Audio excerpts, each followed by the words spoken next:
आज 12th Hindi compulsory में हम अपना नया टॉपिक शुरू कर रहे हैं, वो है अलंकार। बोर्ड परीक्षा में ये टॉपिक 2 अंक का है और इसमें कुल 9 अलंकार हैं।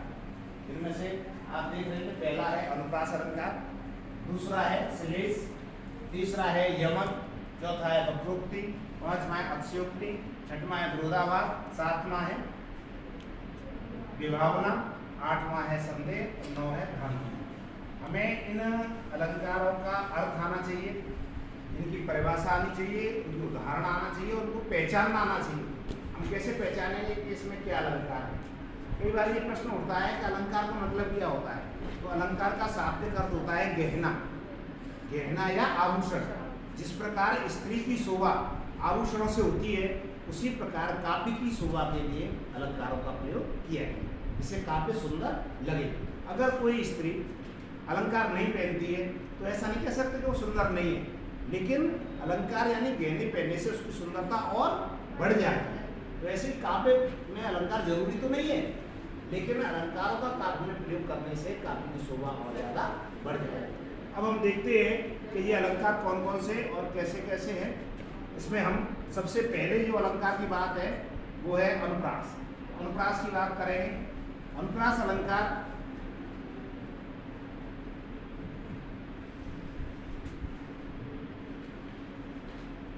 बहुत आसान है। अनुप्रास में क्या है, जब काव्य में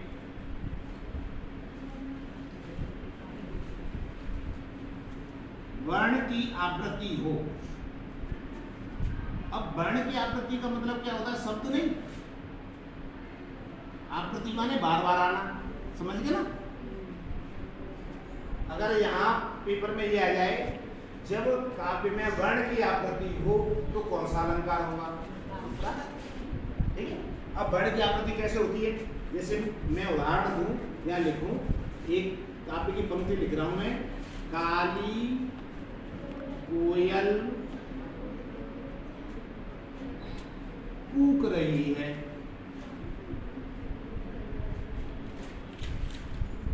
अब यहां तुम देखिए, इसमें पहले का, फिर यहाँ का, और तुम ये मत कहना कि साहब यहाँ तो का है, यहाँ को है।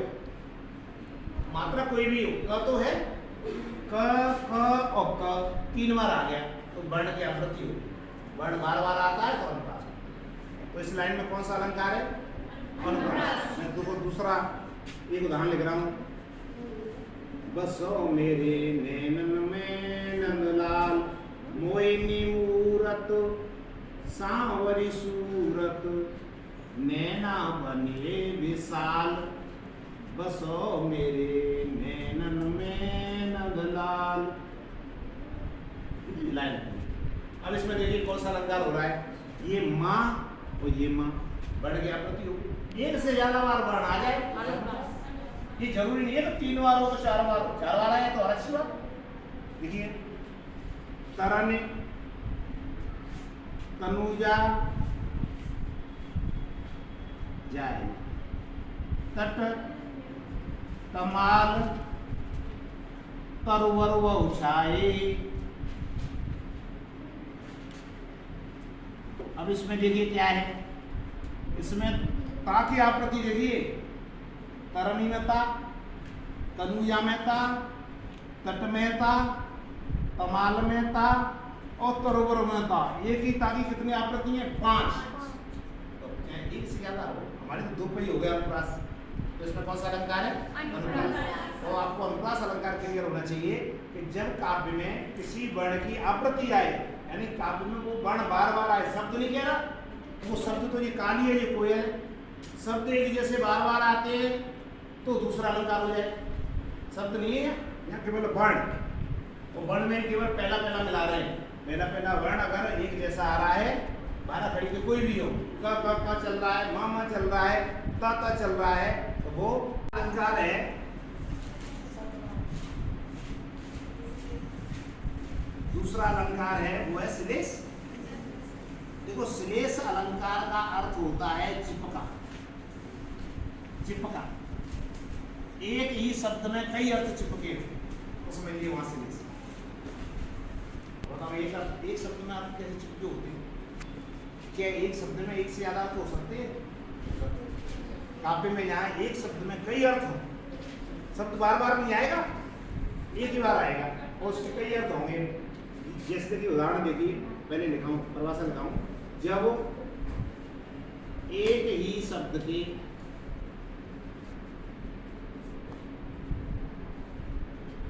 एक से अधिक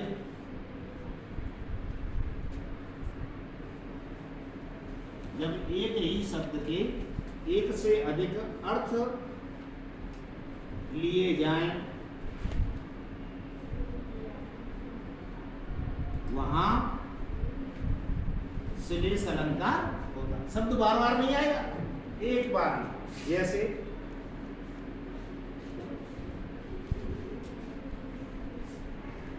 बलिहारी नृपकूप की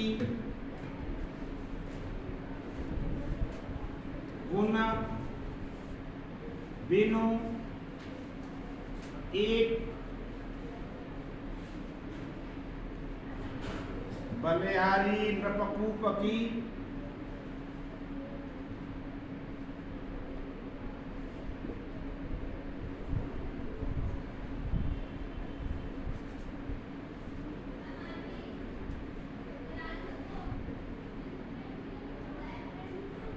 गुण बिन बूंद न दे।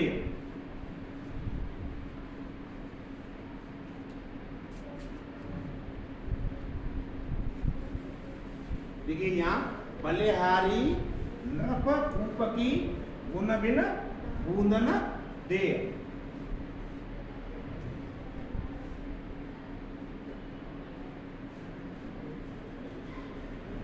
अब देखिए यहाँ क्या है,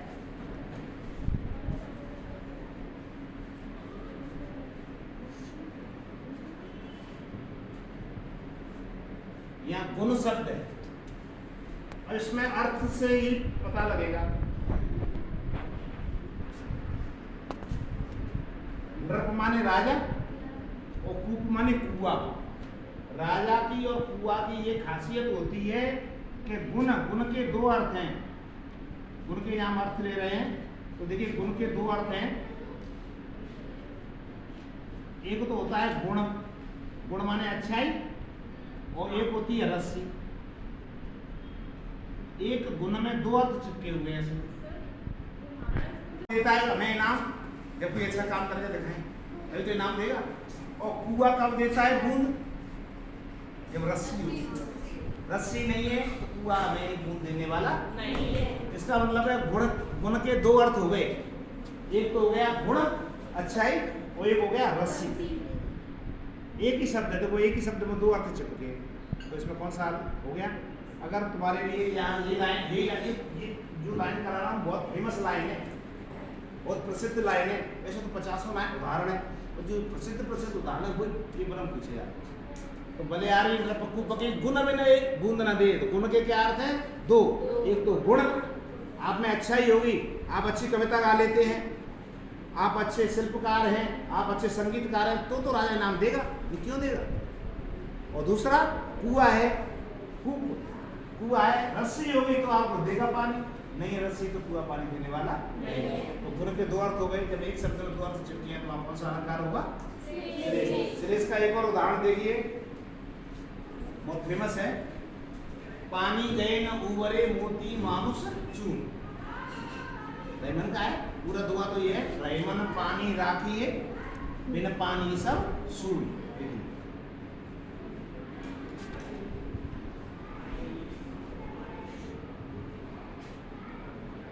रैमन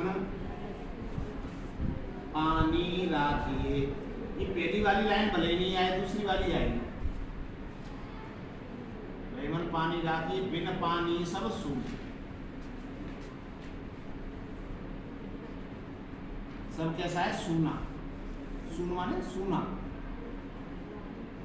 अब दूसरी लाइन देखिए, पानी गए न उबरे,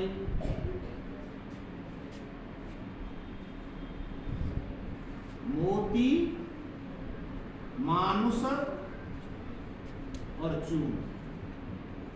रहीमदास जी कहते हैं पानी रखना चाहिए पानी चले जाए तो इन तीन का कोई महत्व नहीं रहेगा। किन किन का? मोती का, मानुष का और चूर्ण का। पानी शब्द है एक, इसके तीन अर्थ आ रहे हैं यहाँ। मोती का मतलब क्या होता है? पानी, मोती पे सोने का पानी फिर वाला, पानी माने चमक। तुम लोहे का कोई आभूषण बनवा लो, उसका सोने का पानी फिरवा लो, सोने जैसा लगे।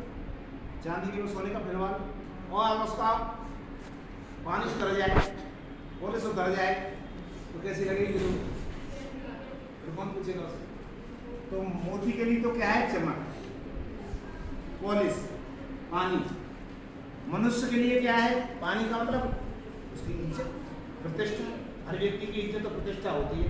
अगर वो चली जाए तो चाहे उसको फिर करोड़ों रुपए बने रहे तो उसे कुछ पूछने वाला नहीं है।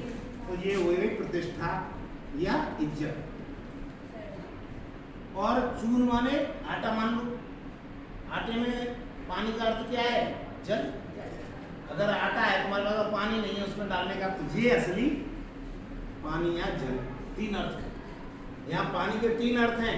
अगर सोने की माला है, मोती है, उस पर से पानी उतर जाए तो फिर उसकी माला का, मोती का कोई महत्व नहीं है। मनुष्य के लिए पानी का अर्थ है शर्म, इज्जत, प्रतिष्ठा। अगर उसकी शर्म चली जाए, निर्लज्ज हो जाए वो, तो फिर उसकी समाज में कोई प्रतिष्ठा नहीं है। और आटे में या चूना में, दोनों में लागू हो रही है। आटे में भी पानी का महत्व है और चूना, सूखा चूने से मकान कैसे बन जाएगा अगर पानी नहीं डले तो उसमें? तो वहाँ जल है उनका। एक ही शब्द में तीन अर्थ चिपके हैं, इसलिए यहाँ श्लेष अलग। अलंकार है यमक। यमक में क्या होता है? जब कोई शब्द बार बार आता है, शब्द की आवृत्ति का मतलब क्या है? शब्द का बार बार आना। बार बार का मतलब एक बार से अधिक। जब कोई शब्द दो बार आता है और प्रत्येक बार उसका अर्थ अलग हो तो समझ लीजिए यमक है। अब देखिए मैं एक उदाहरण से आपको समझाता हूँ। जैसे कनक कनक के सौगुनी,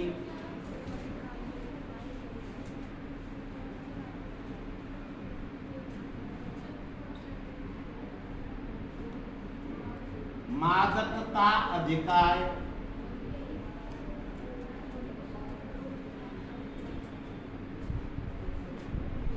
धतूरे के नशे से कई गुना, 100 गुना, 100 गुना है। क्यों? क्योंकि या ही को तो खा लेगा तब पागल होगा, लेकिन पैसा, धन, सोने को तो प्राप्त होते ही पागल हो जाएगा। तो यहाँ कनक शब्द की आवृत्ति है, प्रत्येक बार अर्थ अलग है, इसलिए यहाँ यमक है। देखिए यमक